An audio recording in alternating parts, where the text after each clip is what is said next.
പ്രണയത്തിനേക്കാൾ ഉപരിയായിട്ട് മതത്തെപ്പറ്റി സംസാരിക്കുന്നെങ്കിൽ ആ പ്രണയം യാഥാർത്ഥ്യമാണോ സംശയിക്കേണ്ടിയിരിക്കുന്നു. അവർക്കൊരു സങ്കടമില്ല, ഒരു വിഷമവുമില്ല, ഒരു ഗിൽറ്റ് ഫീലില്ല. അതൊരു നല്ല കാര്യം ചെയ്യുന്ന പോലെ അവർ ചെയ്യും. ഒരു കാലഘട്ടത്തിൽ ഇത് ഹേബിയസ് കോർപ്പസ് ഹർജികളിലധികം മുസ്ലിം വിവാഹത്തിൽപ്പെട്ട പയ്യനും ഹിന്ദു ക്രിസ്ത്യൻ വിവാഹത്തിൽപ്പെട്ട പെൺകുട്ടികൾ ഇഷ്ടപ്പെട്ട് വരുന്ന കേസുകളുടെ എണ്ണം കൂടുതലായിരുന്നു, വളരെ കൂടുതലായിരുന്നു. 18 അല്ലെങ്കിൽ ടീനേജ് മുതൽ ഒരു ലേറ്റ് 20s വരെയുള്ള പീരീഡിലുള്ള കുട്ടികളാണ് ഇത്തരം പ്രശ്നങ്ങളിൽ ചെന്ന് ചാടുന്നതെന്നാണ് എനിക്ക് എൻ്റെ ഒരു നിഗമനത്തിനെ മനസ്സിലാക്കുന്നത്. ഞാൻ ഹാജരായ കേസുകളിലൊക്കെ മറ്റാരേക്കാളും സ്വന്തം കുടുംബത്തിലുള്ളവരെക്കാളും ഇവർ ഭയങ്കരമായി സ്നേഹിക്കുന്നു. ഈ പയ്യൻ മാത്രമല്ല, അവരുടെ വീട്ടുകാരെ, കുട്ടികൾ അവർക്ക് ഒന്നിനും ഒരു കുറവില്ല, എല്ലാ കാര്യങ്ങളും നോക്കിക്കോളും എന്നുള്ളൊരു ഫീല് കൊടുത്താണ്.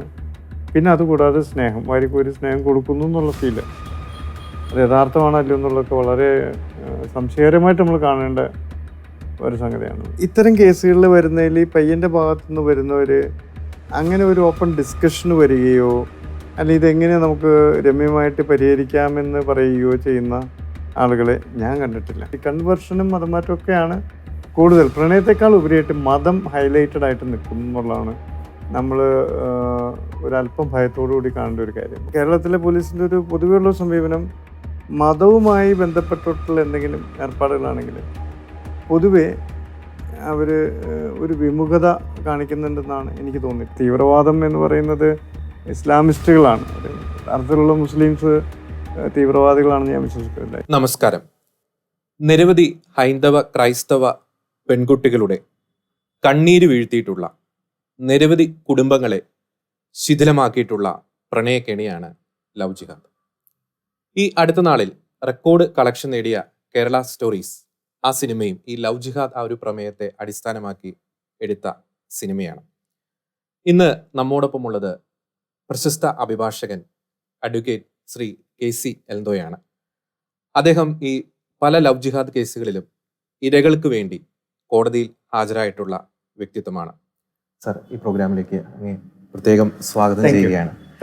ഞാൻ തൊട്ടുമുമ്പ് സൂചിപ്പിച്ചതുപോലെ ഇപ്പോൾ ഈ ഒരു കേരള സ്റ്റോറി സിനിമ ഇറങ്ങിയതിനു ശേഷം ഈ ലവ് ജിഹാദ്, ഒപ്പം ഈ തീവ്രവാദികളുടെയൊക്കെ ഒരു നിഗൂഢ അജണ്ടയെ പറ്റി വലിയ രീതിയിലുള്ള ചർച്ചകൾ നടക്കുന്നുണ്ട്.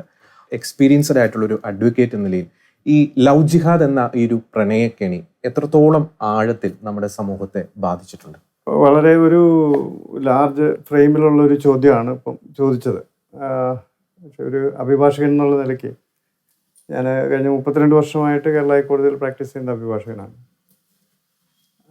ഇത് ഇപ്പോൾ എന്ന് പറയുന്നത് ഒരു 2014 മുതൽ 2018-19 വരെയുള്ള കാലയളവിൽ കുറേയധികം കേസുകൾ ഇത്തരത്തിലുള്ള പ്രണയവുമായി ബന്ധപ്പെട്ട് ഹേബിയസ് കോർപ്പസ് അങ്ങനെയാണ് ഹൈക്കോടതിയിൽ വരുന്നത്. അപ്പോൾ അത്തരത്തിലുള്ള കേസുകൾ നേരിൽ കാണാനും അതിൽ ചില കേസുകളിൽ ഹാജരാകാനായിട്ടുള്ള ഒരു സാഹചര്യം എനിക്കുണ്ടായിട്ടുണ്ട്. അപ്പോൾ അതിൽ 2014 ഒരു കേസിൽ ഞാൻ ഹാജരായ ഒരു കേസിൽ അതിലൊരു പെൺകുട്ടിയുടെ പാരൻസാണ് എന്നെ സമീപിച്ചത്. അപ്പോൾ അവർ വളരെ വിഷമിച്ച് പറയുന്ന, ഈ കുട്ടി 18 വയസ്സായപ്പോഴത്തേക്ക് ഒരു മുസ്ലിം പയ്യൻ്റെ കൂടെ പോയി, പിന്നെ മതം മാറണമെന്ന് പറയുന്നു, വിളിച്ചിട്ട് വരുന്നില്ല, 18 വയസ്സ് കഴിഞ്ഞ് അന്ന് പോയതാണ്. അങ്ങനെ ഇവിടെ അവർക്ക് വേണ്ടി ഞാൻ ഹേബിയസ് കോർപ്പസ് കൊടുത്തു. ഹേബിയസ് കോർപ്പസ് കൊടുത്ത് കുട്ടിയെ കൊണ്ടുവരാൻ പറഞ്ഞു. കുട്ടിയെ കൊണ്ടുവന്നു കഴിഞ്ഞപ്പോൾ കുട്ടി ഈ പ്രണയം അല്ലെങ്കിൽ മറ്റൊരു പുരുഷനെ ഇഷ്ടപ്പെടുന്നുള്ളതിനേക്കാൾ ഉപരിയായിട്ട് മതത്തെ പറ്റിയായിരുന്നു കൂടുതൽ സംസാരിച്ചത്. എനിക്ക് ശരിയായ മതം ഇപ്പോഴാണ് പിടികിട്ടിയത്, ഇതാണ് ശരിയായ മതം, അങ്ങനെ എന്താ പറയുക, സിറിയയിൽ ആട് വയ്ക്കാൻ പോകും, ഇങ്ങനെയൊക്കെയുള്ള കാര്യങ്ങൾ പറയാം. അപ്പോൾ കുട്ടിക്ക് വേണ്ടിയിട്ട് കേരള ഹൈക്കോടതിയിൽ ഹേബിയസ് കോർപ്പസ് കൊടുത്ത് കുട്ടിയെ വിളിച്ചു കൊണ്ടുവന്നു. കുട്ടി അപ്പോഴും ഈ പറയുന്നത് അതിതീവ്രമായിട്ട് ഈ മതത്തെ പറ്റിയിട്ട് പറഞ്ഞുകൊണ്ടിരിക്കുന്നത്. പ്രണയത്തെക്കാളൊക്കെ ഉപരി അതെ, അതാണ് പ്രണയമല്ല, പ്രണയത്തിനേക്കാൾ ഉപരിയായിട്ട് മതം മാറുന്നു, അങ്ങനെയുള്ളൊരു സാഹചര്യമാണ് കണ്ടത്. അവരോട് ഇൻട്രാക്ട് ചെയ്ത് നോക്കി, പാരൻസ് സംസാരിച്ച് നോക്കി, ഇവൻ ഞാനടക്കം സംസാരിച്ച് നോക്കി. ഞാൻ പറഞ്ഞത്രേ ഉള്ളൂ, കുട്ടി വെറും 18 വയസ്സായിട്ടുള്ളൂ, +2 കഴിയുന്നുള്ളൂ. ഈ ഇഷ്ടമുള്ള ആൾ വിവാഹം കഴിക്കാനുള്ള സ്വാതന്ത്ര്യമുണ്ട്, ഇതെല്ലാം ശരിയാണ്. സ്വന്തമായിട്ട് എന്തെങ്കിലും ഏറ്റവും കുറഞ്ഞ പക്ഷം ഒരു ഡിഗ്രി അല്ലെങ്കിൽ എന്തെങ്കിലും ഒരു ജോലി സാധ്യത അതിലേക്കൊക്കെ കടന്നിട്ട് പോരെ വിവാഹം, അത് വീട്ടുകാർ തന്നെ നടത്തി തരുമല്ലോ എന്ന് പറഞ്ഞിട്ട് ഇല്ല, അവരൊന്നും ചെയ്തു തരില്ല, അങ്ങനെ എനിക്കിപ്പോൾ തന്നെ മതം മാറണം, ഇങ്ങനെയുള്ളൊരു ആറ്റിറ്റ്യൂഡായിരുന്നു ആ കുട്ടി കണ്ടത്. ഒരു രീതിയിലും നമുക്ക് അതിനെന്തോ ഒരു മെൻ്റൽ ട്രോമയിൽ പെട്ടുവല്ലേ. അപ്പം എനിക്ക് തോന്നുന്നത് എന്തോ ഒരു തരത്തിലുള്ള ഒരു ഇൻഡോക്ട്രിനേഷൻ അല്ലെങ്കിൽ it can be of religious indoctrination, അങ്ങനത്തെ ഒരു സാഹചര്യം ആവാം. ഒരു റിലീജിയസ് ഇൻഡോക്ട്രിനേഷനിൽ പെട്ട് കഴിയുമ്പോൾ ഉണ്ടാകുന്ന, അല്ലെങ്കിൽ എന്ത് ശരി, ഒരു കാര്യം എനിക്ക് ശരി എന്ന് പറഞ്ഞാൽ എനിക്ക് പിന്നെ മറ്റൊന്നും കേൾക്കണ്ട എന്ന് വിചാരിക്കുന്ന ഒരു സാഹചര്യത്തിലേക്കാണ് ഈ കുട്ടി പോയെന്ന് മനസ്സിലാക്കുന്നത്. അത് പക്ക ഒരു ബ്രെയിൻ വാഷ് ചെയ്യപ്പെട്ടു. അതെ, ഒരു ബ്രെയിൻ വാഷിംഗ് ആയിട്ടാണ് എനിക്ക് ഫീൽ ചെയ്തിട്ടുള്ളത്. കാരണം ഞാൻ ആ കുട്ടിയെ എടുത്ത് ഞാൻ തന്നെ നേരിട്ട് സംസാരിച്ചു. എന്നാൽ മെഡിക്കലായിട്ടുള്ള കുട്ടി, ഇനി പഠിത്തവും വേണ്ട, ഒന്നും വേണ്ട. ഈ പറയുന്ന കൂടെ വന്ന പയ്യൻ മുസ്ലിം സമുദായം ആണെങ്കിലും ഈ സാമ്പത്തികമായിട്ട് ഉള്ള ഇവരുമായിട്ട് തട്ടിച്ചു നോക്കുമ്പോൾ വളരെ താഴ്ന്ന ലെവലിലുള്ള കാര്യങ്ങളാണ്. ഈ പയ്യൻ്റെ ബാക്ക്ഗ്രൗണ്ട് എങ്ങനെയാണ് സാർ? അയാൾ എന്തോ ഡ്രൈവിംഗ് ജോലി ചെയ്യുന്ന ആളാണെന്നാണ് അന്ന് ഞാൻ മനസ്സിലാക്കിയത്. കൃത്യമായിട്ട് ഇയാൾക്കൊരു സൗകര്യമുള്ള വീടോ കാര്യങ്ങളോ ഒന്നും ഇല്ല എന്നും ഈ പാരൻസ് അന്ന് എന്നെ പറഞ്ഞ് മനസ്സിലാക്കിച്ചിരുന്നു. അപ്പോൾ അതിൽ നിന്ന് മനസ്സിലാക്കേണ്ടത് ഇത് പിന്നീട് അവർക്ക് എന്ത് സംഭവിച്ചു എന്ന്. ഇപ്പോൾ കോടതിയിലാണെങ്കിലും കോടതി ഭരണഘടന അനുസരിച്ച് പോകുന്ന കോടതിയാണ്. Article 14, article 21. അപ്പോൾ അവരുടെ ഫ്രീഡം, റൈറ്റ് ടു ലൈഫ്, ഒന്നും കർട്ടയിൽ ചെയ്യാൻ പറ്റില്ല. അതാണല്ലോ നമ്മുടെ ഭരണഘടന. നിയമാനുസരണം അല്ലെങ്കിൽ നിയമം വഴി എന്തെങ്കിലും മുടക്കമുണ്ടെങ്കിൽ മാത്രമേ കോടതിക്ക് തടസ്സപ്പെടുത്താൻ പറ്റൂ. നിലവിൽ അങ്ങനെ ഒരു സംഗതികൾ ഇല്ലാത്തത് കൊണ്ട് അവർക്ക് ഇഷ്ടമുള്ളവരോട് ജീവിക്കാനായിട്ടുള്ള സാഹചര്യമുണ്ട്. നമ്മൾ മനസ്സിലാക്കേണ്ടത് ഇന്ത്യ ആണെങ്കിലും കേരളം ആണെങ്കിലും 18 വയസ്സ് കൊണ്ട് ഒരാളും എങ്ങും എത്തുന്നില്ല. സ്വന്തമായിട്ട് ജോലി ആവുന്നില്ല, സ്വന്തമായിട്ട് വരുമാനം ആവുന്നില്ല, ഡിപ്പെൻഡൻസിയിൽ തന്നെയാണ് പോകുന്നത്. അപ്പം ആ ഒരു വിഷയത്തിൽ നിയമനിർമ്മാണങ്ങൾ ഉണ്ടാവേണ്ടത് ആവശ്യമാണെന്ന് എനിക്ക് തോന്നിയിട്ടുണ്ട്. ഒരു അഭിഭാഷകൻ എന്നുള്ള നിലയ്ക്ക് ഇതാണ് ഒരു പ്രധാനമായിട്ട് ഒരു കേസ്. ഈ കേസിൽ സാറേ, ഇത്തരം കേസുകളിൽ പലപ്പോഴും ഇപ്പം ഈ വരുന്ന മുസ്ലിം സമുദായത്തിലെ ഈ ചെറുക്കൻ എന്ന് പറയുന്ന വ്യക്തികൾ, അപ്പോൾ അവരെ ബാക്കപ്പ് ചെയ്യാൻ വലിയ രീതിയിലൊരു ലീഗൽ സപ്പോർട്ട്, ഇപ്പോൾ സാറ് പറഞ്ഞു അവരുടെ ഒരു സാമ്പത്തികമായിട്ടുള്ള നിലയും ഒരു കുടുംബത്തിൻ്റെ നിലവാരവും ഒക്കെ വെച്ച് നോക്കുമ്പോൾ ഇത്തരം കേസുകൾ വരുമ്പോൾ അവരെ സപ്പോർട്ട് ചെയ്യുന്ന ഒരു ലീഗൽ ബാക്കപ്പ് എന്ന് പറഞ്ഞാൽ നമുക്കൊരു അസ്വാഭാവികത അതിനകത്ത് ഫീൽ ചെയ്യാനുള്ളൊരു സാധ്യത ഉണ്ടെന്ന് പറയാം. കാരണം എന്ന് വെച്ച് കഴിഞ്ഞാൽ ഇവർക്ക് വേണ്ടിയിട്ട് കൊള്ളാവുന്ന അഭിഭാഷകർ അപ്പിയർ ചെയ്യുന്നത്, അതെല്ലാം എത്ര പെട്ടെന്ന് എങ്ങനെ ശരിപ്പെട്ടു വരുന്നു. ഇപ്പം ഈ പറഞ്ഞ കേസിൽ തന്നെ ഈ പെൺകുട്ടി 3-4 വർഷമായിട്ട് ഞങ്ങൾ ശാരീരിക ബന്ധത്തിലാണെന്ന് വരെ കോടതിയിൽ പറയുകയൊക്കെ ചെയ്തത്. അപ്പോൾ കോടതി കണക്കൂട്ടി കഴിഞ്ഞപ്പോൾ അത്തരത്തിൽ ശാരീരിക ബന്ധം ഉണ്ടെങ്കിൽ അത് മൈനറായിരിക്കുമ്പോഴാണ്, 9ാം ക്ലാസ്സിലോ ആയിട്ട്. അപ്പോൾ അയാൾക്കെതിരെ പോക്സോ കേസ് രജിസ്റ്റർ ചെയ്യിച്ചു അങ്ങനെ. പക്ഷേ അത്രയും ലെവലിൽ ഇപ്പോൾ എനിക്ക് തോന്നുന്നു ഇതിൻ്റെ അകത്ത് ഇപ്പം ഒരു ലൈംഗികതയും ഒരു ഭാഗമായിട്ട് വന്നിട്ടുണ്ടോ അതുവരെ സംശയിക്കാറില്ല. എന്താണ് ഇതിൻ്റെ അകത്ത്? എന്തായാലും ഒരു ഇൻഡോക്ട്രിനേഷൻ, ബ്രെയിൻ വാഷ്, ഇത് രണ്ടുമാണ്. അതായത് ബാക്കി എല്ലാം തെറ്റാണെന്നും ഞാൻ വിചാരിക്കണമാണ് ശരി എന്നുള്ളൊരവസ്ഥയിലേക്ക് എത്തിപ്പെട്ടായിട്ട് എനിക്ക് തോന്നിയിട്ടുണ്ട്. ഈ കേസിലെ ഇതിൽ ആ പെൺകുട്ടി ആ പയ്യൻ്റെ കൂടെ പോയതിന് ശേഷം ഇവർ അത് ഈ മറന്നു കളയാന്നുള്ള രീതിയിലാണ്, ഈ പടിയടച്ച് പിണ്ടം വയ്ക്കുക എന്നൊക്കെ ഉള്ള രീതിയിൽ പാരൻസ് അവർ പിന്നെ അന്വേഷിക്കാൻ തയ്യാറല്ലായിരുന്നു. ഇപ്പം അവരെ വേറെ ബോട്ട്സിനെ പറ്റിയിട്ട് ഇപ്പോഴും യാതൊരു ഐഡിയ ഇല്ല. ഇതാണ് ഒരു കേസ്. പിന്നീട് 2015-16 ആ സമയത്ത് മറ്റൊരു കേസ് ഉണ്ടായിരുന്നു. ഒരു കുട്ടിയുടെ പേര് നമ്മൾ പറയാൻ പാടില്ലാത്തതാണ്. അപ്പം ആ കുട്ടി തിരുവനന്തപുരം സ്വദേശിയാണ്. അപ്പം അതിൻ്റെ പാരൻസാണ് ഇതുപോലെ വന്നത്. അതും ഇതുപോലെ 18 വയസ്സ് തികഞ്ഞ സമയത്ത് മറ്റൊരാളുടെ കൂടെ മതം മാറാനാണ് ആദ്യം പോയത്. പൊന്നാനിയിലേക്കാണ് പോയത്. പൊന്നാനിയിൽ പാരൻസ് ചെന്ന ചടങ്ങിന് മുമ്പായിട്ട് കുട്ടിയെ വിളിച്ചുകൊണ്ട് വരികയും, അപ്പോൾ ഈ കുട്ടി വീട്ടുതടങ്കലിലാണ്, സ്വന്തം വീട്ടുതടങ്കലിലാണെന്ന് പറഞ്ഞിട്ട് ഉള്ള ഹേബിയസ് കോർപ്പസ് ഹർജിയാണ് ഈ പയ്യൻ്റെ ഭാഗത്ത് നിന്ന് അന്വേഷിച്ചത്. ഈ പയ്യന് വലിയ ചുറ്റുപാടൊന്നും ഇല്ലാത്തൊരു പയ്യനാണെങ്കിൽ ആ പയ്യന് വേണ്ടിയിട്ട് ഹേബിയസ് കോർപ്പസ് ഫയൽ ചെയ്യാനും കോടതിയിൽ ഹാജരാവാനൊക്കെ അഭിഭാഷകരുണ്ടായിരുന്നു. അത് ഈ കോടതി കുട്ടി വന്ന ഉടനെ തന്നെ കുട്ടിയും ഇതുപോലെ തന്നെ പ്രണയത്തെക്കാൾ ഉപരിയായിട്ട് ഈ മതപരമായ കാര്യങ്ങളിലാണ് ഊന്നി സംസാരിച്ചായിട്ട് ഒരു പെൺകുട്ടി ഒരു പുരുഷനെ ഇഷ്ടപ്പെട്ട് അവൻ്റെ കൂടെ പോകുന്നു എന്നുള്ളൊരു സ്വാഭാവികമായിട്ട് നമ്മൾ കണ്ടുകൊണ്ടിരിക്കുന്ന കാര്യങ്ങളിൽ നിന്നും വളരെ വ്യത്യസ്തമായിട്ടാണ് ഇതിൻ്റെ സംസാര രീതിയൊക്കെ. അപ്പോൾ അത് എന്തോ ഒരു ഇൻഡോക്ട്രിനേഷൻ ബ്രെയിൻ വാഷ് നടന്നിട്ടുണ്ടെന്നുള്ള ഒരു കാര്യത്തിന് അങ്ങനെ തോന്നിയിട്ടുണ്ട്. അപ്പോൾ അത് കോടതിയുടെ ശ്രദ്ധയിൽപ്പെടുത്തി ഈ കുട്ടിക്ക് മാനസികമായിട്ട് എന്തെങ്കിലും തകരാറുണ്ടോ എന്ന് അത് ബോധ്യപ്പെടണമെന്ന് വരെ ഞാൻ ആവശ്യപ്പെട്ടു. കാരണം സ്വന്തം കുടുംബത്തിൽ സ്വന്തം വീട്ടിൽ താമസിക്കുന്നത് വീട്ടുതടങ്കലാണ്, അല്ലെങ്കിൽ അന്യായമായി തടങ്കലിൽ വെച്ചിരിക്കുക എന്ന് പറഞ്ഞാണ് കേസ് കൊടുത്തിരിക്കുന്നത്. അപ്പോൾ ആ കാര്യത്തിലേക്ക് എന്തെങ്കിലും ഒരു വൈദ്യപരിശോധന അല്ലെങ്കിൽ അതിലേക്കൊക്കെ ഇപ്പം ഒരുപാട് ഡെവലപ്മെൻറ്റ്സ് ഒന്നും. അങ്ങനെ അത് കോടതി അത് അംഗീകരിച്ചു. അങ്ങനെ ഇവിടെ ഒരു സൈക്കാട്രിസ്റ്റിൻ്റെ അടുത്തേക്ക് വിട്ടായിരുന്നു കുട്ടിയെ. സൈക്കാട്രിസ്റ്റ് ഇത് എന്തോ കുഴപ്പമുണ്ടെന്നുള്ള ഒപ്പീനിയൻ പറഞ്ഞതിൻ്റെ അടിസ്ഥാനത്തിലാണ് ആ കുട്ടിയെ 3 മാസത്തോളം 2 മാസത്തിൽ കൂടുതൽ മറ്റൊരു കേന്ദ്രത്തിൽ താമസിപ്പിച്ച് അതിനുശേഷം ആ കുട്ടി മാനസികമായിട്ട് സ്ഥലം മാറി സ്വന്തം കുടുംബത്തിലേക്ക് പോയിട്ടുള്ളതാണ്. ഒരു ക്രിസ്ത്യൻ കുട്ടിയായിരുന്നു. അപ്പം അതിലും ഈ പറഞ്ഞ മാതിരി ഈ ഇഷ്ടപ്പെട്ടു എന്നോ അല്ലെങ്കിൽ ഹേബിയസ് കോർപ്പസ് കൊടുത്ത ഒരു പയ്യൻ, ആ പയ്യൻ്റെ ബാക്ക്ഗ്രൗണ്ട് നോക്കുമ്പോൾ അയാൾക്ക് കൃത്യമായിട്ടൊരു അഡ്രസ്സോ വീടോ ഒന്നുമില്ല. തിരുവനന്തപുരത്തായിരുന്നു, കുറച്ച് നാളായിരുന്നു, ചെരുപ്പാട് ഒരു ജോലിയായിരുന്നു എന്ന് പറയണം. പിന്നെ അയാളോട് കോടതിയിൽ കൊടുക്കുമ്പോൾ അഡ്രസ്സ് പാലക്കാടുള്ള അഡ്രസ്സ് അന്വേഷിച്ചപ്പോൾ അങ്ങനെ ആൾക്കാരില്ല. പിന്നെ ചോദിക്കുമ്പോൾ പറഞ്ഞു ഹൈദരാബാദിലാണെന്ന് പറഞ്ഞു. അങ്ങനെ പലതും ഒക്കെ പറയുന്നുണ്ട്. അപ്പോൾ ഒന്നിനും ഒരു തെറ്റുമില്ല. അപ്പം എന്തുകൊണ്ടാണ് ഇങ്ങനെ ഈ പ്രണയത്തിനേക്കാൾ ഉപരിയായിട്ട് മതത്തെ പറ്റി സംസാരിക്കുന്നെങ്കിൽ ആ പ്രണയം യാഥാർത്ഥ്യമാണോ അല്ലെങ്കിൽ ഒരു നോർമൽ കോഴ്സ് ഓഫ് ഈവൻസിലുള്ള സ്ത്രീ പുരുഷ പ്രണയമാണോ എന്ന് സംശയിക്കേണ്ടിയിരിക്കുന്നു. സാറ് പറഞ്ഞ ഈ കേസിൽ ഈ പെൺകുട്ടി പറയുന്നത് ഈ സിറിയയിൽ ആട് മേയ്ക്കാൻ പോകുന്നു. പലപ്പോഴും നമ്മൾ വെൽ എഡ്യൂക്കേറ്റഡ് ആയിട്ടുള്ള പെൺകുട്ടികളാണ്, അവരുടെ ഡ്രീം എന്ന് പറഞ്ഞാൽ വലിയൊരു ടോപ്പ് പൊസിഷനിലെത്തുക അങ്ങനെയൊക്കെയാണ്. പക്ഷെ ഇങ്ങനെ പ്രണയത്തിൽ അകപ്പെട്ട ഈ ലവ് ജിഹാദ് പോലെ പ്രണയക്കിണകളിൽ പെടുന്നവർ പറയുന്നത് സിറിയയിൽ ആട് മേയ്ക്കാൻ പോകുന്നു. എന്തുകൊണ്ട് അങ്ങനെ ഒരു കാര്യം അവരുടെ മനസ്സിലേക്ക്? അതിപ്പോഴും എനിക്ക് ഒരു ചോദ്യചിഹ്നമായിട്ടാണ് നിൽക്കുന്നത്. അത് എനിക്ക് തോന്നുന്നത് ഈ മുസ്ലിം അല്ലെങ്കിൽ ഇസ്ലാമിക് ആയിട്ടുള്ള തീവ്രവാദം എന്ന് പറയുന്നത് ഇസ്ലാമിസ്റ്റുകളാണ്. യഥാർത്ഥത്തിലുള്ള മുസ്ലിംസ് തീവ്രവാദികളാണെന്ന് ഞാൻ വിശ്വസിക്കുന്നില്ല. എനിക്ക് ഒരുപാട് മുസ്ലിം സുഹൃത്തുക്കളുള്ള ആളാണ്.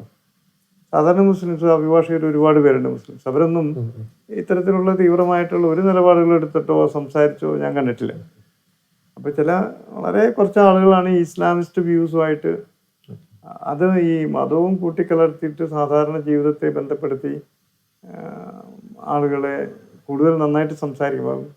ഇൻഡോക്ട്രിനേഷൻ ബ്രെയിൻ വാഷ് എന്ന് പറഞ്ഞു കഴിഞ്ഞാൽ പഠിച്ച് മറ്റൊരാളെ കീഴ്പ്പെടുത്തുക എന്നുള്ളതാണ്, ബുദ്ധിപരമായി കീഴ്പ്പെടുത്തുക എന്നുള്ള അല്ലെങ്കിൽ അയാളുടെ മസ്തിഷ്കത്തിലേക്ക് എന്തെങ്കിലുമൊക്കെ ഇഞ്ചെക്ട് ചെയ്ത് അയാളെ ആ രീതിയിലേക്ക് ആക്കിയെടുക്കുക എന്നുള്ളൊരു പ്രയാസമുള്ള മെത്തേഡാണെങ്കിൽ അത് നടപ്പിലാവുന്നുണ്ടെന്ന് വേണം ഇത്തരം കാര്യങ്ങളിൽ നിന്ന് മനസ്സിലാക്കാനായിട്ട്. ഈ സാധാരണ ഈ നമുക്കറിയാം ലോകം തുടങ്ങിയ കാലം മുതൽ തന്നെ ഈ പ്രണയ വിവാഹങ്ങളും ഒക്കെ ഉണ്ട്. പക്ഷെ ഇവിടെ പലപ്പോഴും പ്രശ്നം വരുന്നത്, ഈ ലവ് ജിഹാദിൽ പലപ്പോഴും പ്രശ്നം വരുന്നത് പ്രണയിക്കുന്നു, ഇപ്പൊ സാറ് പറഞ്ഞതുപോലെ, പിന്നെ ഒരു മതത്തിന്റെ ഒരു ഇഞ്ചക്ഷൻ, പിന്നെ അവര് നാട്ടിലായിരിക്കത്തില്ല. ഇപ്പൊ നമുക്ക് പല ജീവിക്കുന്ന ഉദാഹരണങ്ങൾ നമ്മുടെ മുമ്പിലുണ്ട്. നിമിഷ ഫാത്തിമ, സോണിയ സെബാസ്റ്റ്യൻ പോലുള്ള അഫ്ഗാൻ ജയിലുകളിൽ കഴിയുന്നു. അവര് നാട്ടിലല്ല, പിന്നെ കാണുന്നത് ഈ അഫ്ഗാനിലോ സിറിയയിലോ മനുഷ്യബോംബായി പൊട്ടിത്തെറിച്ചു, അല്ലെങ്കിൽ ഏതെങ്കിലും തീവ്രവാദികളുടെ ഒരു സെക്ഷൽ സ്ലേവ് ആയിട്ട് മാറുന്നു. അതല്ലേ ശരിക്കും ഈ ലവ് ജിഹാദിൽ വലിയൊരു പ്രശ്നമായിട്ട് മാറുന്നത്.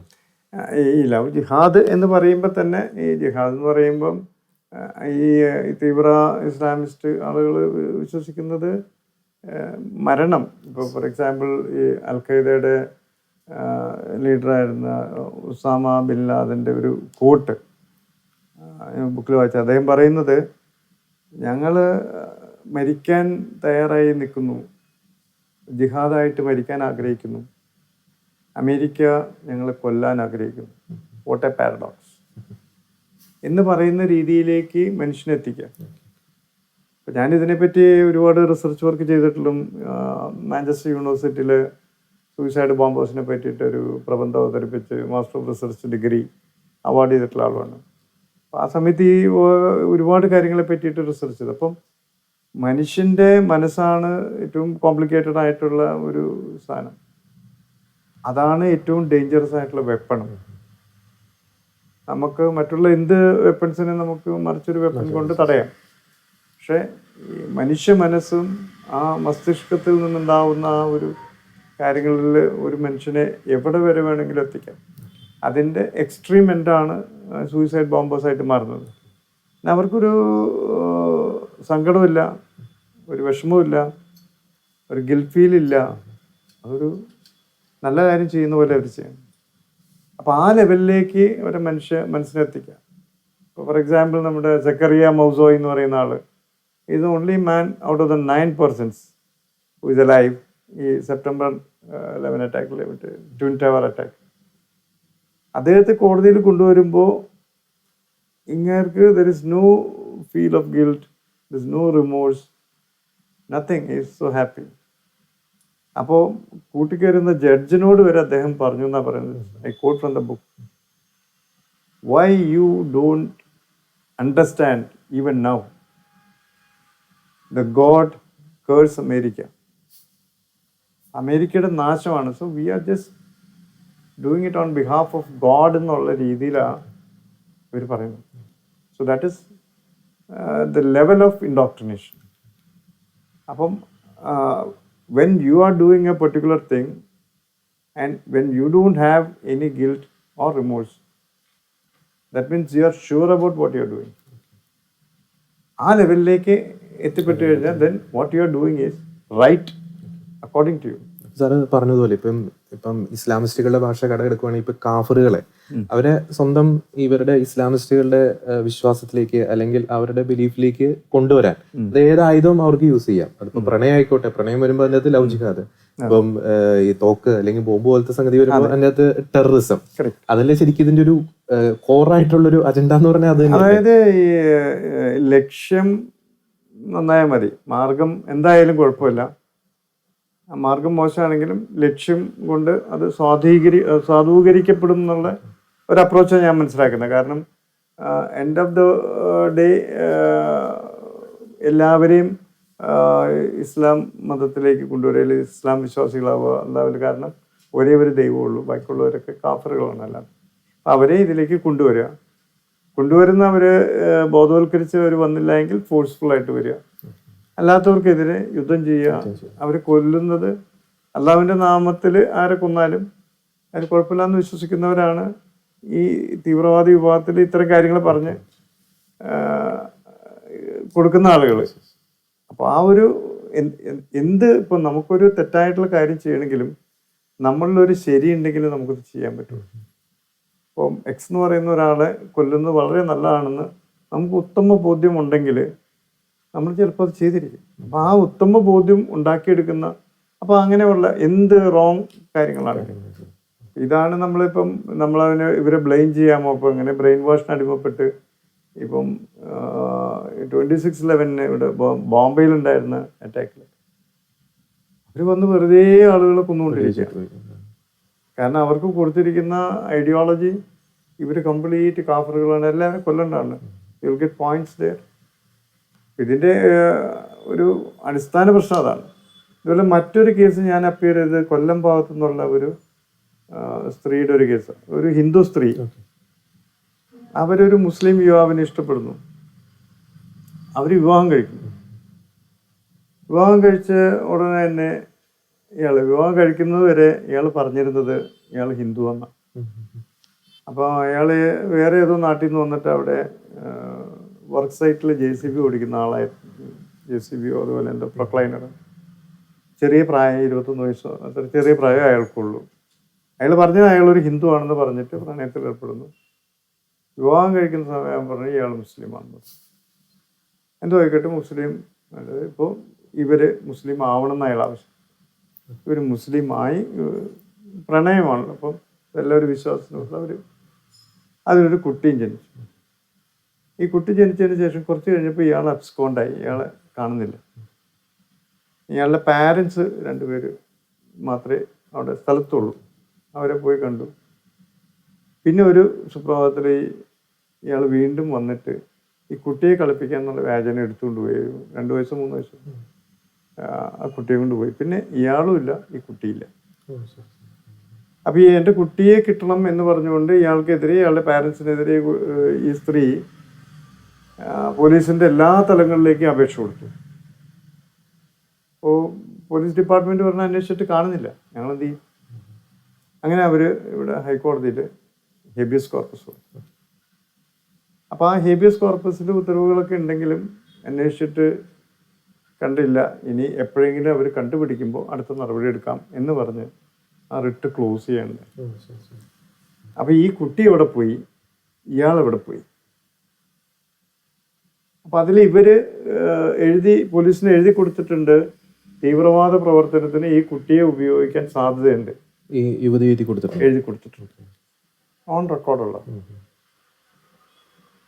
അപ്പോൾ ഇതൊക്കെ എന്താണെന്ന് ചോദിച്ചു കഴിഞ്ഞാൽ ഒരു അപകടകരമായ സിറ്റുവേഷൻ നമ്മുടെ നാട്ടിൽ നിലനിൽക്കുന്നു എന്ന് വേണം. നമ്മൾ ബോധവൽക്കരിക്കപ്പെടേണ്ട സമയം കഴിഞ്ഞു. കുറച്ചുകൂടി എല്ലാവരും ഒന്ന് അലേർട്ടാവേണ്ട ഒരു സാഹചര്യം. നമ്മളറിയാതെ നമ്മളെല്ലാത്തിനെയും നിസ്സാരവൽക്കരിച്ച് പറയുമ്പോൾ അതിലൊന്നുമില്ല ഇതിലൊന്നുമില്ല എന്ന് പറയും. പക്ഷേ അത് പോരാന്നുള്ളതാണ് എൻ്റെ അനുഭവത്തിൽ നിന്നുള്ളത്. അഭിഭാഷകരുടെ ഇടയിൽ ഇത്തരം പല കാര്യങ്ങൾ വരും. ഇപ്പോൾ അവരങ്ങനെ ജനറലൈസ് ചെയ്തിട്ടൊന്നും പറഞ്ഞില്ല. പക്ഷേ എല്ലാ അഭിഭാഷകർക്കും അറിയ കാലഘട്ടത്തിൽ ഒരുപാട് ഹേബിയസ് കോർപ്പസുകൾ വന്നിട്ടുണ്ട്. അപ്പോൾ അതിൽ ചിലതൊക്കെ സത്യമുള്ളതായിരിക്കാം. ഈ സാറ് പറഞ്ഞ പോലെ ഈ ഹേബിയസ് കോർപ്പസ് ഒരു ഹർജിയിൽ ഈ ഒരു കേരള ഹൈക്കോടതി തന്നെ ഒരു കാലഘട്ടത്തിൽ അതിൻ്റെ ഒരു പാറ്റേണിൽ തന്നെ ഒരു അസ്വാഭാവികത തോന്നിയിട്ടുണ്ടോ? ഒരു പ്രത്യേക ഒരു സൈഡിൽ ഒരു പ്രത്യേക വിഭാഗക്കാർ, മറു സൈഡിൽ ഇരകളായിട്ടുള്ള അങ്ങനെ എന്തെങ്കിലും? ഒരു കാലഘട്ടത്തിൽ ഇത് ഹേബിയസ് കോർപ്പസ് ഹർജികളിൽ അധികവും മുസ്ലിം വിഭാഗത്തിൽപ്പെട്ട പയ്യനും ഹിന്ദു ക്രിസ്ത്യൻ വിഭാഗത്തിൽപ്പെട്ട പെൺകുട്ടികൾ ഇഷ്ടപ്പെട്ട് വരുന്ന കേസുകളുടെ എണ്ണം കൂടുതലായിരുന്നു, വളരെ കൂടുതലായിരുന്നു കമ്പയർഡ് ടു അതർ കമ്മ്യൂണിറ്റി. ഒരു കാര്യം ഞാൻ മനസ്സിലാക്കുന്നത്, ഇപ്പോൾ ഈ പ്രണയം എന്ന് പറയുന്നത് ഞാൻ മനസ്സിലാക്കി കൊടുത്തോളാം, എൻ്റെ അറിവ് ശരിയാണോ തെറ്റാണോ എന്ന് അറിയില്ല, പക്ഷേ ഞാൻ മനസ്സിലാക്കി കൊടുത്തോളം മുസ്ലിം യഥാർത്ഥ മുസൽമാൻ്റെ അല്ലെങ്കിൽ അവരുടെ മതപരമായ ചിന്തകളിൽ പ്രണയം എന്ന് പറഞ്ഞ ഒരു സംഗതിയേ ഇല്ല എന്നാണ് ഞാൻ മനസ്സിലാക്കുന്നത്. ഒരു പ്രൊമോട്ട് ചെയ്യാത്ത ഏക സംഗതിയാണ് പ്രണയം. വിവാഹത്തിന് മുമ്പ് അങ്ങനെ എന്തെങ്കിലും കാര്യങ്ങൾ ഏർപ്പെട്ട ഒരാൾ അവർ സപ്പോർട്ട് ചെയ്യാൻ പാടില്ല. അവർ എതിർക്കുന്നവരാണ് യഥാർത്ഥ മുസൽമാൻ. വിവാഹത്തിന് ശേഷമുള്ള പ്രണയമേ ഉള്ളൂ അവരുടെ ഇടയിൽ, ഞാൻ മനസ്സിലാക്കി കൊടുക്കുക. അപ്പോൾ അതിൻ്റെ അടിസ്ഥാനത്തിൽ നമ്മൾ നോക്കുമ്പോൾ ഞാൻ ഈ ആളെ പ്രണയിച്ചു, എനിക്ക് ആ കുട്ടിയെ വിട്ടുകിട്ടണം എന്ന് പറഞ്ഞിട്ട് ഹേബിയസ് കോർപ്പസ് ഹർജി വരികയും അതിൻ്റെ പുറത്ത് അവർ ഈ മതപരമായ കാര്യങ്ങൾ പറയുകയൊക്കെ ചെയ്യുമ്പോൾ അത് കാര്യങ്ങളെ നമ്മളൊരു സംശയത്തോടുകൂടി കാണേണ്ടിയിരിക്കുന്നു. കാരണം അവർ സമുദായം തന്നെ വിലക്കിയിട്ടുള്ള കാര്യങ്ങളാണ് ഈ പ്രണയവും. അതൊന്നും അവരിൽ പൊതുവെ അങ്ങനെ കേട്ടിട്ടില്ല മുസ്ലിം സമുദായത്തിൽ. ഇല്ലയെന്നല്ല ഉണ്ടാവുമായിരിക്കും. അപ്പോൾ പിന്നെ അവർ ആ മതം പറഞ്ഞ് അല്ലെങ്കിൽ മതപരമായിട്ടുള്ള കാര്യങ്ങൾ പറഞ്ഞ് വരാത്തവരായിരിക്കും. ഒരുപാട് നല്ല എഡ്യൂക്കേറ്റഡ് ആയിട്ടുള്ള ആൾക്കാരുണ്ട്, മുസ്ലിംസ് ഇന്റർകാസ്റ്റ് മാരേജ് ഒക്കെ ചെയ്യുന്നുണ്ട്. പക്ഷെ അവരൊന്നും ആ മതത്തെ പറഞ്ഞിട്ടല്ല അവർ വരുന്നത്, അല്ലെങ്കിൽ ആ വിശ്വാസത്തെ. ഒരു സ്ത്രീ ഇഷ്ടപ്പെട്ടു, ഒരുമിച്ച് ജീവിക്കണം എന്ന് ആഗ്രഹിച്ചു, ദാറ്റ് ഇസ് അണ്ടർസ്റ്റാൻഡബിൾ. അല്ലാത്ത ഒരുപാട് കേസുകൾ ഇങ്ങനെ വരുന്നുണ്ട്. അപ്പോൾ അത് വളരെയധികം ഒരു ശ്രദ്ധിക്കേണ്ട വിഷയമാണെന്ന് എനിക്ക് തോന്നുന്നു. അപ്പോൾ ഇതിൻ്റെ അകത്തുള്ള എല്ലായ്പ്പോഴുള്ള കാരണം ഒരു 18 അല്ലെങ്കിൽ ടീനേജ് മുതൽ ഒരു ലേറ്റ് 20s വരെയുള്ള പീരീഡിലുള്ള കുട്ടികളാണ് ഇത്തരം പ്രശ്നങ്ങളിൽ ചെന്ന് ചാടുന്നതെന്നാണ് എനിക്ക് എൻ്റെ ഒരു നിഗമനത്തിൽ ഞാൻ മനസ്സിലാക്കുന്നത്. അപ്പോൾ അത്തരം കുട്ടികൾക്ക് ഒരു പരിധി വരെ ഈ എന്താ പറയുക, നമ്മൾ സ്കൂളുകളുടെ ഇപ്പോഴത്തെ നമ്മളുടെ പഠിക്കുന്നതായാലും പഠിപ്പിക്കുന്നതായാലും അതിൻ്റെ ആ എഡ്യൂക്കേഷൻ കരിക്കുലത്തിൻ്റെ പ്രശ്നങ്ങളിൽ ഉള്ള കാര്യങ്ങളാണ്. കാരണം എഡ്യൂക്കേഷൻ സയൻസും മാത്സും ആർട്സുമായിട്ട് ഒതുങ്ങിയപ്പോൾ മെറ്റാഫിസിക്സ് എന്ന് പറയുന്ന സംഗതി ഇല്ലാതെയായി. മരണാനന്തരം ജീവിതമുണ്ടോ, നമ്മൾ മരിച്ചു കഴിഞ്ഞാൽ എന്ത് ചെയ്യും, അതല്ലെങ്കിൽ അങ്ങനെയുള്ള ചോദ്യങ്ങളെ പറ്റിയിട്ടൊന്നും പിള്ളേർക്കൊരു ഓറിയൻറ്റേഷനോ ഒരു ചിന്തിക്കാനായിട്ടുള്ള ഒരു സ്കോപ്പോ സ്കൂളുകളിലില്ല. അങ്ങനെ വരുമ്പോഴത്തേക്കും ഇതുമായിട്ട് ആരെങ്കിലും എന്തെങ്കിലും കുറച്ച് പൊലിമയോടുകൂടി എന്തെങ്കിലും കഥകളോ ആശ്ചര്യങ്ങളോ കാണിച്ചാൽ വീണു tend to jump into it. Sir ഹാജരായ കേസുകളിൽ ഈ പെൺകുട്ടികൾ എങ്ങനെ ഇവരുടെ ഒരു ട്രാപ്പിൽ പെട്ടുപോയി, അല്ലെങ്കിൽ ഇവർ യൂസ് ചെയ്ത എന്തെങ്കിലും ടെക്നിക്സ്, അല്ലെങ്കിൽ ട്രാപ്പിംഗ് ടെക്നിക്സ് അങ്ങനെ എന്തെങ്കിലും അവർ ഷെയർ ചെയ്ത്? പൊതുവെ ഇവർ എല്ലാവരും പറഞ്ഞ അവർക്ക് എല്ലാവർക്കും ഭയങ്കര സ്നേഹമാണെന്നാണ് അവരുടെ. ഞാൻ മനസ്സിലാക്കിയെടുത്തോളൂ, ഞാൻ ഹാജരായ കേസുകളിലൊക്കെ മറ്റാരേക്കാളും സ്വന്തം കുടുംബത്തിലുള്ളവരെക്കാളും സ്വന്തം സഹോദരങ്ങളോ മാതാപിതാക്കളൊക്കെ നന്നായിട്ട് ഇവർ ഭയങ്കരമായി സ്നേഹിക്കുന്നു. ഈ പയ്യൻ മാത്രമല്ല, അവരുടെ വീട്ടുകാരൊക്കെ നല്ല സ്നേഹമാണെന്നുള്ളതാണ് ഇവർക്ക് കിട്ടുന്നൊരു പിക്ചർ. പിന്നീട് എന്താവും എന്നുള്ളത് അപ്പോൾ ഇതൊരു അജണ്ടയാണോ അല്ലെങ്കിൽ ഒരു പ്ലാൻഡ് അഫെയർ ആണ് എന്ന് വരെ സംശയിക്കാവുന്നതാണ്. കാരണം അങ്ങനെയുണ്ട് ഒരു യഥാർത്ഥ സ്നേഹം നമ്മൾ കാണിക്കേണ്ട കാര്യമില്ല. അങ്ങനെ എല്ലാവരും എപ്പോഴും ഇങ്ങനെ അത് എല്ലാവർക്കും മനസ്സിലാവുന്നത്. ഇപ്പം ഈ ഏജിലുള്ള കുട്ടികൾക്ക് ഒരു ക്രിട്ടിക്കൽ തിങ്കിങ് കിട്ടാത്തതുകൊണ്ടാണ് ഈ പ്രശ്നങ്ങൾ എങ്ങനെ ചിന്തിക്കണം എന്ന് പോലും കുട്ടികൾക്കറിയാം. അപ്പോൾ റൈറ്റ് തിങ്കിങ്, അപ്പോൾ അതൊരു ഓറിയൻറ്റേഷൻ പാർട്ടാണ്. പിന്നെ ഈ പറഞ്ഞ പോലെ ഈ മെറ്റാഫിസിക്സ് എന്ന് പറയുമ്പം എന്താ പറയുക, ഈ ലോകത്തിനപ്പുറമുള്ള കാര്യങ്ങളെ പറ്റിയിട്ട് ഉത്തരമില്ലാതെ ആവുമ്പോഴാണ് മതങ്ങൾ രംഗത്തേക്ക് വരുന്നത്. പിന്നെ മതങ്ങൾ വന്നു കഴിയുമ്പോഴത്തേക്ക് ഹിന്ദുവായി, ക്രിസ്ത്യനായി, മുസ്ലിമായി, പിന്നെ ഈ മതങ്ങളുടെ വളർച്ചയ്ക്ക് വേണ്ടിയിട്ട് ഇപ്പം ഭരണഘടന തന്നെ അത് പ്രൊപ്പഗേറ്റ് ചെയ്യാൻ ആർട്ടിക്കിൾ 25 പ്രകാരം അനുവദിക്കുന്നു. You can propagate your religion. അപ്പോൾ അങ്ങനെ വരുമ്പോൾ ഈ മതങ്ങൾ തമ്മിലൊരു കോമ്പറ്റീഷനായി. അപ്പോൾ അതിൽ ഏറ്റവും ഹാർഡ് വർക്ക് ചെയ്യുന്ന മതങ്ങൾക്ക് കൂടുതൽ പ്രൊമോഷൻ കിട്ടും. പൊളിറ്റിക്കൽ പാർട്ടി പോലെ തന്നെ അപ്പോൾ മറ്റു മതങ്ങൾ അവരുടെ കോമ്പറ്റീഷൻസിലേക്ക് ഞങ്ങൾ പുറകിലേക്ക് പോകുന്നുണ്ടോ, അല്ലെങ്കിൽ പോയെങ്കിൽ തിരിച്ചു വരണം. അപ്പോൾ അതാണിപ്പോൾ നടന്നുകൊണ്ടിരിക്കുന്ന അപ്പോൾ ഇതിന്ന് വിഭിന്നമായിട്ട് ഈ കുട്ടികൾക്ക് എന്തെങ്കിലും ഒരു ഐഡിയോളജി അല്ലെങ്കിൽ ക്രിട്ടിക്കൽ തിങ്കിങ് എബിലിറ്റി കിട്ടണമെങ്കിൽ അത് സ്കൂളിൽ നിന്ന് കിട്ടുള്ളൂ. അപ്പോൾ സ്കൂൾ കരിക്കുലത്തിൽ ഫിലോസഫി പഠിപ്പിച്ചാൽ ഈ പ്രശ്നങ്ങളെല്ലാം തീരും എന്നുള്ളതാണ് എൻ്റെ തന്നെ ഫൈൻഡിങ്. അത് ഞാൻ തന്നെ അതിനെ പറ്റിയിട്ടൊരു ബുക്ക് റിലീസ് ചെയ്തിട്ടുണ്ട്. എൻ്റെ പേരാണ് സൂയിസൈഡ് ടെററിസ്റ്റ് കൾപ്പബിൾ എന്ന് പറഞ്ഞിട്ട് ഒരു ബുക്കുള്ളത്. ഈ ബുക്ക് ആമസോണിലൊക്കെ അവൈലബിൾ ആണ്. ഇതിൻ്റെ അകത്ത് എല്ലാം കവർ ചെയ്തിട്ടുണ്ട്. അപ്പോൾ ഈ സ്കൂളിൽ പഠിക്കുന്ന കുട്ടികൾക്ക് ഒന്നും രണ്ടും നമ്മൾ മാത്സ് പഠിപ്പിക്കുന്ന പോലെ ഫിലോസഫിയുടെ എത്തിക്സിൻ്റെയോ ഏറ്റവും ചെറിയ ഭാഗങ്ങൾ, സ്നേഹത്തിൻ്റെ, കടപ്പാടിൻ്റെ അല്ലെങ്കിൽ ഗ്രാറ്റിറ്റ്യൂഡിൻ്റെ ഓരോ ചെറിയ കാര്യങ്ങൾ ചെറിയ ക്ലാസ്സിൽ പഠിപ്പിച്ചിട്ട് വലിയ ക്ലാസ്സിൽ വരുമ്പോൾ വലിയ ഫിലോസഫി അല്ലെങ്കിൽ സോക്രട്ടീസിൻ്റെ ഫിലോസഫി അല്ലെങ്കിൽ ശങ്കരാചാര്യ അദ്വൈത് ഇതെല്ലാം പഠിച്ചു കഴിയുമ്പോൾ കുട്ടികൾക്ക് അത് ഈവൻ ഫിലോസഫി ഓഫ് റിലിജൻ വരെ പഠിപ്പിക്കാം. മുസ്ലിം റിലിജൻ്റെ ഫിലോസഫി പഠിപ്പിക്കാം, ക്രിസ്ത്യൻ റിലിജൻ്റെ ഫിലോസഫി എല്ലാം പഠിപ്പിക്കാം. അപ്പോൾ കുട്ടികൾ they will be armed with critical thinking. അല്ല എങ്കിൽ ഈ മതങ്ങളുടെ ഒരു കോമ്പറ്റീഷനായിട്ടും കൂടുതൽ ഹാർഡ് വർക്കും ടെറർ ലൈനിൽ ഉപയോഗിക്കുന്നവർക്ക് കൂടുതൽ മെച്ചം കിട്ടുന്ന രീതിയിലേക്ക് ഒരു വല്ലാത്ത അവസ്ഥയിലേക്ക് പോകുന്നതായിട്ടാണ് എനിക്ക് തോന്നിയിട്ടുള്ളത്. സർ, ഈ കേസുകളിൽ ഈ മറു സൈഡിലുള്ള പ്രത്യേകിച്ച് ഈ പെൺകുട്ടികളെ ചൂഷണം ചെയ്യുന്ന ഈ യുവാക്കൾക്ക് ഏതെങ്കിലും തരത്തിലുള്ള ഫിനാൻഷ്യൽ ബാക്കപ്പ് കിട്ടുന്നതായിട്ട്, അത് പ്രത്യേകിച്ച് ഈ പ്രണയ കാലഘട്ടത്തിൽ വലിയ രീതിയിലുള്ള ചെലവ് അവർക്ക് അഭിമുഖീകരിക്കുന്നുണ്ട്. ഇപ്പൊ ഗിഫ്റ്റ് ആയിക്കോട്ടെ, അല്ലെങ്കിൽ വലിയ വെൽ ഡ്രസ്ഡ് വരുന്ന ഒരു ആറ്റിറ്റ്യൂഡ് ആയിക്കോട്ടെ, വാഹനം ആയിക്കോട്ടെ, ബൈക്ക് ആയിക്കോട്ടെ, ഇപ്പൊ പെൺകുട്ടി ഇഷ്ടപ്പെടുന്ന എന്തും കൊടുത്തു കഴിഞ്ഞാലാണല്ലോ ഇവരെ ട്രാപ്പിലാക്കും. അത്തരത്തിൽ എന്തെങ്കിലും ഫിനാൻഷ്യൽ ബാക്കപ്പ് എന്തെങ്കിലും ഇവർക്ക് കിട്ടുന്നതായിട്ട് തോന്നി? ഞാൻ കണ്ട കേസുകളിൽ എല്ലാം ഇവർക്ക് ഒരു കുറവുമില്ലാതെ കൊണ്ടുവന്നിട്ടുണ്ട്. പിന്നെ കുട്ടികളുടെ ബാക്ക്ഗ്രൗണ്ട് അനുസരിച്ച് ഓരോ ഏജിലും അവർക്ക് വരാവുന്ന ആവശ്യം തന്നെ അവരെ തോട്ട് ലൈനിൽ തന്നെ ചെറിയ ആവശ്യമുള്ളൂ. അവർക്കിപ്പം ഫ്ലൈറ്റിൽ കയറി ഒരു ദൂരദേശത്തേക്ക് പോകണമെന്നൊന്നും ഈ പ്രായത്തിലെ.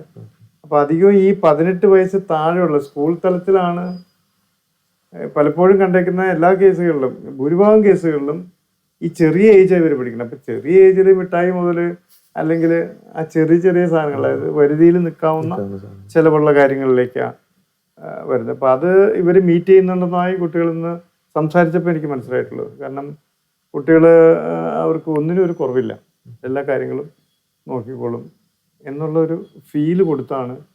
പിന്നെ അതുകൂടാതെ സ്നേഹം, വാരിക്കോരി സ്നേഹം കൊടുക്കുന്നു എന്നുള്ള ഫീല്, അത് യഥാർത്ഥമാണല്ലോ എന്നുള്ളതൊക്കെ വളരെ സംശയകരമായിട്ട് നമ്മൾ കാണേണ്ട ഒരു സംഗതിയാണ്. അപ്പോൾ തന്നെ ഈ സെക്ഷൽ എക്സ്പ്ലോട്ടേഷൻ ഇതിനകത്തൊരു ഫാക്ടറാണോ? പിന്നീട് ഒരു ബ്ലാക്ക് മെയിലിംഗിലേക്ക് തിരിച്ചു വരാൻ പറ്റാത്ത ഒരു സ്ഥിതിയിലേക്ക് എത്തിച്ചേരുന്ന ഒരു പോയിന്റിലേക്ക് ഇവരെ പെൺകുട്ടികൾ എത്തിക്കുക, പിന്നെ അതിന്റെ പേരിൽ പിന്നെ മതമാറ്റം അല്ലെങ്കിൽ അവരുടെ ഐഡിയോളജിയിലേക്ക് കൊണ്ടുവരിക, അങ്ങനെ എന്തെങ്കിലും? ഞാൻ ഹാജരായ ഒരു കേസിൽ അതായിരുന്നു ഒരു കാരണം.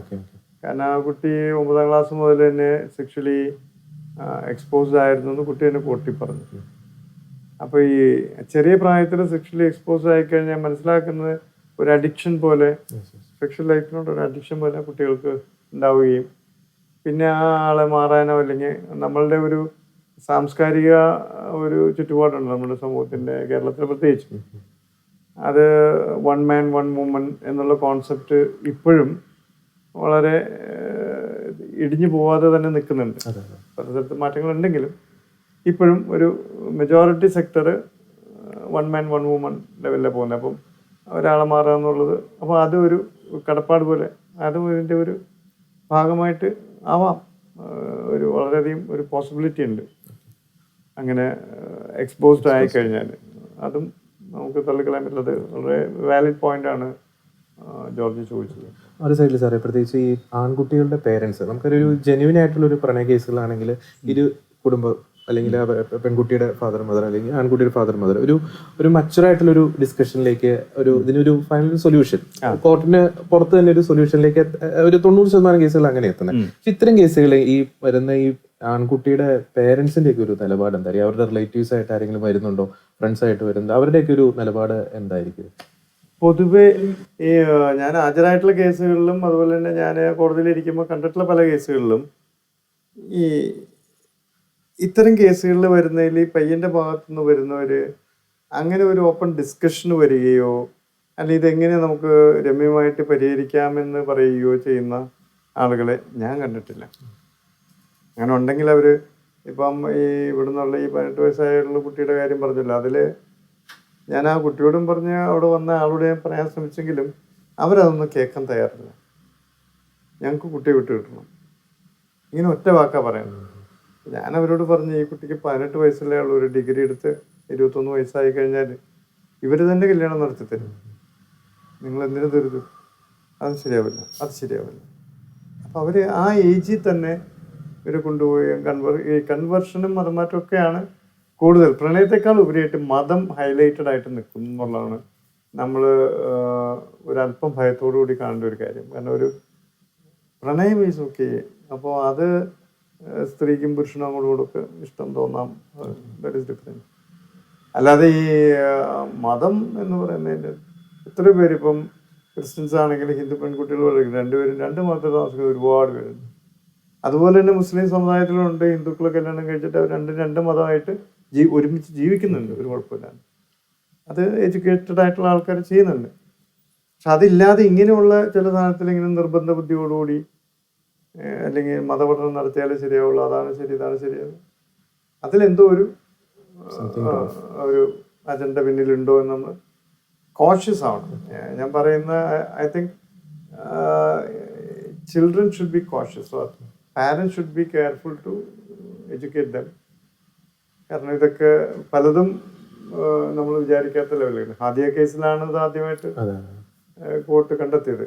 സുപ്രീം കോടതി അത് റദ്ദാക്കുകയും ചെയ്തു. ഹൈക്കോടതിയുടെ വിധി ശരിയല്ല. പക്ഷേ ഹൈക്കോടതിയുടെ വിധിയിൽ കുറേയധികം കാര്യങ്ങൾ ഇങ്ങനെയുള്ള കാര്യങ്ങളെല്ലാം പറഞ്ഞിട്ടുണ്ട്. അവസാനമായിട്ട് 1-2 ചോദ്യം കൂടി. പ്രത്യേകിച്ച് പല ഈ ലവ് ജിഹാദ് പോലുള്ള പല കേസുകളിലെയും അനുഭവങ്ങൾ പലരും പങ്കുവെക്കുമ്പോൾ പലരും പറയുന്നൊരു കാര്യമുണ്ട്, ഇത്തരം കേസുകളുമായി ബന്ധപ്പെട്ട് പ്രത്യേകിച്ച് പോലീസ് സംവിധാനങ്ങളിൽ അല്ലെങ്കിൽ ഇത്തരത്തിലൊരു സർക്കാർ സംവിധാനങ്ങളിലൊക്കെ പോയി കഴിയുമ്പോൾ ഒരു അനുകൂലമായിട്ടുള്ളൊരു തണുപ്പം മട്ടിലുള്ള പ്രതികരണങ്ങൾ പലപ്പോഴും വരുന്നു. അല്ലെങ്കിൽ ഒരു പരിധിവരെ ചിലപ്പോൾ മറുകൂട്ടർക്ക് ഒരു അനുകൂലമായിട്ടുള്ള രീതിയിലുള്ള ഒരു അപ്രോച്ച് പലപ്പോഴും ഉണ്ടാകുന്നു എന്നൊക്കെ പറയുന്നുണ്ട്. അങ്ങനെ എന്തെങ്കിലും പൊതുവെ ഞാൻ മനസ്സിലാക്കി, ഇപ്പം മറ്റേ കുട്ടിയെ കാണാനില്ല എന്ന് പറഞ്ഞ പരാതി കൊടുത്ത കേസിലാണെങ്കിലൊക്കെ ഈ പോലീസിന്റെ ഒരു കേരളത്തിലെ പോലീസിന്റെ ഒരു പൊതുവെയുള്ള സമീപനം മതവുമായി ബന്ധപ്പെട്ടിട്ടുള്ള എന്തെങ്കിലും ഏർപ്പാടുകളാണെങ്കിൽ പൊതുവെ അവര് ഒരു വിമുഖത കാണിക്കുന്നുണ്ടെന്നാണ് എനിക്ക് തോന്നിയിട്ടുള്ളത്. ഞങ്ങൾ അന്വേഷിക്കാൻ നോക്കാമെന്ന് പറയുന്നതല്ലാതെ അങ്ങനെയുള്ള ഒരു, ഇനി അഥവാ ഈ എന്താ പറയുക റിലീജിയസ് ഇൻഡോക്ട്രിനേഷൻ, ബ്രെയിൻ വാഷ്, ഇതൊന്നും ഇതേവരെ എനിക്ക് തോന്നുന്നു നമ്മുടെ ഈ അഡ്മിനിസ്ട്രേറ്റീവ് ലെവലിൽ, എക്സിക്യൂട്ടീവ് ലെവലിൽ, പോലീസ് ലെവലിലൊന്നും അതിൻ്റെ ഒരു കണിക പോലും അവർ മനസ്സിലാക്കിയിട്ടുണ്ടെന്ന് ഞാൻ സംശയിക്കുന്നുണ്ട്. പക്ഷെ അത് പ്രോപ്പറായിട്ട് അന്വേഷിക്കുകയും, അപ്പോൾ അത് ഈ സമുദായത്തിൻ്റെ പ്രശ്നങ്ങളായതുകൊണ്ട് മേ ബി അത് പൊളിറ്റിക്കൽ ഇഷ്യൂസ് കൊണ്ടാവാം, വോട്ട് ബാങ്കിങ്ങിൻ്റെ ഇഷ്യൂ കൊണ്ടാവാം, പല കാരണങ്ങൾ കൊണ്ടാവാം. പൊളിറ്റിക്കൽ വോട്ടിങ് ഒരു സൈഡിലാണെങ്കിൽ അതിൻ്റെ പ്രഷേഴ്സ് ഉണ്ടാവും. അപ്പോൾ ആ ലെവലിലുള്ള ഇൻഫ്ലുവൻസ് കാര്യങ്ങൾ ഞങ്ങളുടെ സമുദായത്തെ മോശമായിട്ട് കാണിച്ചു. ക്രിസ്ത്യാനി ആയിക്കോട്ടെ ഹിന്ദു ആയിക്കോട്ടെ എല്ലായിടത്തും ഉണ്ടല്ലോ. എന്തെങ്കിലും ഒരു ശരിയാണെന്ന് പറഞ്ഞുകൊണ്ട് നമ്മൾ മറ്റുള്ളവരുടെ കെട്ടുകയറുക അല്ലെങ്കിൽ അവരെ, അതും ഇന്ത്യൻ ഭരണഘടനയ്ക്ക് വിരുദ്ധമാണ്. കോടതികൾ കുറച്ചും കൂടി ശുഷ്കാന്തി കാണിക്കേണ്ടതാണെന്ന് എനിക്ക് പലപ്പോഴും കോടതികളിൽ ഇത്തരം ഹേബിയസ് കോർപ്പസ് ഹർജികൾ വരുമ്പോൾ പ്രത്യേകിച്ച് ഇതുപോലെ തന്നെ സ്വന്തമായിട്ട് വരുമാനമോ ജോലിയോ ഇല്ലാത്ത കേസെങ്കിലും ഒരു ഗാർഡിയൻ ലെവലിൽ കോടതി അതിനെ കൺസിഡർ ചെയ്തിരുന്നെങ്കിൽ നന്നായിരുന്നു എന്ന് എനിക്ക് പലപ്പോഴും തോന്നിയിട്ടുണ്ട്. കാരണം സ്വന്തമായിട്ട് ജോലി, ഒരു വരുമാനം, ശമ്പളം അതുള്ള ആൾക്കാർ എന്തോ ആയിക്കോട്ടെ എന്ന് വിചാരിച്ചാൽ അതില്ലാത്ത ഈ 18 വയസ്സ് തികഞ്ഞു എന്ന് പറഞ്ഞിട്ട് SSLC ബുക്കോ അല്ലെങ്കിൽ സർട്ടിഫിക്കറ്റുമായിട്ട് ഓടി വരുന്ന കുട്ടികൾ ആരും ഇല്ലാത്തവരെ. അപ്പോൾ ഒരു ബാക്ക്ഗ്രൗണ്ട് ചെക്കിംഗ് കൂടി അനിവാര്യമില്ല ഈ ഒരു കാലഘട്ടത്തിൽ. അത് ആവശ്യമാണ്. കോടതിക്ക് അത് നോക്കാവുന്ന അധികാരമുണ്ട്. സ്വന്തമായിട്ട് വരുമാനമുണ്ടോ എന്നൊക്കെ ചോദിക്കാം. പക്ഷേ ഭരണഘടനയുടെ ആർട്ടിക്കിൾ 21 ആർട്ടിക്കിൾ 14 ഇത്രയും പവർഫുൾ ആയിട്ട് നിൽക്കുന്ന സമയത്ത് ശക്തമായിട്ട് ഒരു അഭിഭാഷകൻ വാദിച്ചാൽ കോടതിക്ക് അത് അനുവദിക്കാനേ പറ്റും. പിന്നെ ആകെയുള്ളത് ഞാനിപ്പം നേരത്തെ തിരുവനന്തപുരത്ത് നിന്നുള്ള കേസിൽ പറഞ്ഞ പോലെ ഇങ്ങനെ വരുന്ന കേസുകളിൽ നിർബന്ധമായിട്ട് ഒരു മെഡിക്കൽ അസസ്മെന്റ് നടത്തുന്നത് കറക്റ്റായിരുന്നു. ഇൻഡോക്ട്രിനേഷൻ, ബ്രെയിൻ വാഷ് അങ്ങനെയുള്ള കാര്യങ്ങളുണ്ടെങ്കിൽ അതൊരു മെഡിക്കൽ അസസ്മെന്റ് ഇപ്പോൾ കോമ്പറ്റൻ്റ് ആയിട്ടുള്ളൊരു മെഡിക്കൽ ബോർഡ് സൈക്കാട്രിസ്റ്റിനെ വെച്ചുകൊണ്ട് അത് ചെയ്ത് 1 ആഴ്ച 2 ആഴ്ച ആയിട്ട് 1 മാസം നിരീക്ഷിച്ചിട്ട് ഇവരുടെ സ്റ്റേറ്റ്മെന്റ് ശരിക്കും. കാരണം മെന്റലി ഇല്ലായിട്ടുള്ള ഒരു സ്റ്റേറ്റ്മെന്റ് കോടതി എടുക്കാൻ പാടില്ല. അത് അറ്റ്ലീസ്റ്റ് അതെങ്കിലും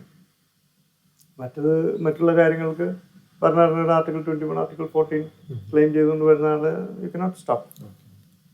കാരണം നമ്മുടെ റൈറ്റാണ്, നമ്മുടെ ഭരണഘടന നമ്മുടെ റൈറ്റ്. അപ്പോൾ അത് മിസ്യൂസ് ചെയ്യപ്പെടുന്നുണ്ടോ എന്ന് നമുക്ക് കിട്ടിയിരിക്കുന്ന റൈറ്റുകളുടെ മറവിൽ വലിയ കുറ്റകൃത്യങ്ങൾ നടക്കണ്ടോ എന്ന് പരീക്ഷിക്കുകയും നോക്കുകയും ചെയ്യേണ്ട ഒരു ഉത്തരവാദിത്വം കൂടി കോടതി കാണിക്കുന്നതല്ലായിരിക്കും എനിക്ക് പലപ്പോഴും തോന്നുന്നു. സാർ, അവസാനത്തെ ചോദ്യം. പ്രത്യേകിച്ച് ഈ ഒരു കാലഘട്ടം നമുക്ക് 10-20 വർഷം മുമ്പത്തെ ഒരു സിറ്റുവേഷൻ അല്ല കേരളത്തിന്റെ സാമൂഹ്യ രാഷ്ട്രീയ വ്യവസ്ഥിതികളിൽ. ഈ പറയാം, നമ്മളിപ്പം ഇത്രയും നേരം ഡിസ്കസ് ചെയ്ത ലവ് ജിഹാദ് പോലുള്ള പ്രണയക്കണികള്, ലഹരി കണികള്, അതുപോലെ ഒരു പറ്റം ചതികളുടെ ഒരു നടുവിലാണ് നമ്മുടെ പല കുട്ടികളും ഒക്കെ വളർന്നുകൊണ്ടിരിക്കുന്നത്. പ്രത്യേകിച്ച് ഈ ഒരു കാലഘട്ടത്തിൽ ഇത്തരം സാഹചര്യങ്ങളുടെ ഒരു പശ്ചാത്തലത്തിൽ മാതാപിതാക്കളും കുട്ടികളും സ്വീകരിക്കേണ്ട ഒരു ജാഗ്രത എന്തെല്ലാമാണ് ഒരു അഭിഭാഷകൻ എന്ന നിലയിൽ? സാറിന് അതിനെപ്പറ്റി എന്താ പറയാനുള്ളത്? ഈ സ്കൂൾ തലങ്ങളിൽ പഠിക്കുന്നത്, പ്രത്യേകിച്ച് +2 18 വയസ്സ് വരെ തികയുന്ന ആ ഒരു പ്രായത്തിനുള്ളിലാണ് ഈ കുട്ടികൾക്ക് നമ്മൾ ഏറ്റവും കൂടുതൽ സപ്പോർട്ട് കൊടുക്കേണ്ടതും അവർ ഇത്തരത്തിലുള്ള കുഴപ്പങ്ങൾ ചെന്ന് ചാടുന്നില്ല എന്ന് ഉറപ്പുവരുത്തണം. അത് ഡ്രഗ്സ് ആയിക്കോട്ടെ, ഇപ്പോൾ ജിഹാദ് ആയിക്കോട്ടെ, ലവ് ജിഹാദ് ആയിക്കോട്ടെ, എന്തും ആയിക്കോട്ടെ.